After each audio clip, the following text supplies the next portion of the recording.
педвузға балаларды қабылдағанда бірінші оның жаңа педагогикадан хабар болмаса да жалпы баланы тәрбиелеуге, баланың психологиясын білуге қаншалықты оның дайындығы бар. Ол мысалы сондай емтихандар болу керек. Бізде ондай жоқ қой. Мысалы өнер адамдарын алатын болсақ, олар шығармашылық, мысалы журналистер шығармашылық, сондай педагогикаға түсетін балаларға да сондай шығармашылық қабілеттерін байқау керек. Сонда ғана нәтиже болады ғой. Мысалы жүре бара ол болмайды, ол жүре бара қанша мұғалімді қазір дайындап жатырмыз ғой, бірақ содан жылжу жоқ. Бала күннен армандау керек. Ол үшін мұғалім идеал болу керек. Мысалы мен өзім сол мұғалімдерім идеал болғандықтан мен осы ұстаздық жолды қаладым. Мектептегі мұғалімдерім сондай болды. Жоғарғы оқу орны, мысалы ғылымда да ауылдың қарапайым қызымын ғой. Ұстаздың идеалды образын ұстаз қалыптастырады. Ұстаз. Өйткені ол ұстаз деген өзі ұста деген ғой. Мысалы ұста деген қалай жаңағы темірді жонып, неше түрлі құрал жасайды ғой.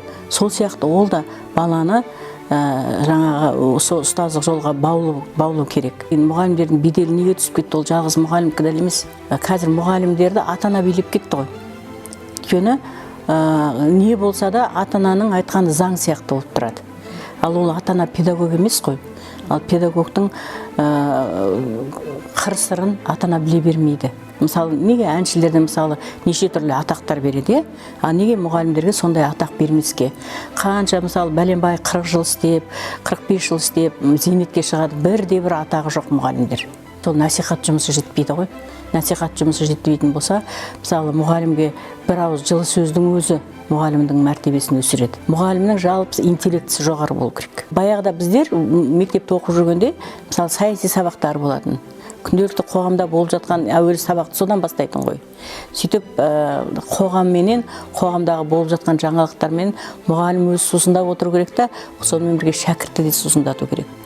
Ал енді ол мұғалімнің өзінің танымы жоғары болмаса, ізденісі аз болатын болса, ол енді алдындағы шәкірттер де солай болады. Қазақтарда бір жоғары деңгейдегі адамдар жоқ сияқты болып көрінеді. Ал қаншама қоғамда мықты адамдар бар. Жаңалықтар ашып жатқан.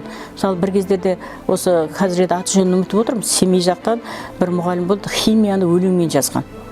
Мысалы соны қабылдаған жоқ қоғам. Ал ол керемет нәрсе ғой, ол жай ғана емес химияның өзін.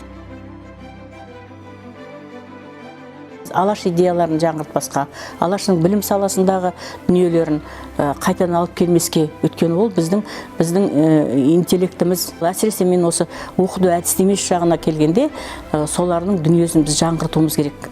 Сол ғана бізге жаңа ұлттық құндылықтарын сақтап қалуға мүмкіндік береді. Егер де біз олардың идеясын алмайтын болсақ, біз әлі де көшірмемен жүре беретін болсақ, біз өзіміздің ұлт екендігімізді ұмытып қаламыз, қандай ұлт екендігімізді. Олар ұлтқа қызмет еткен ғой.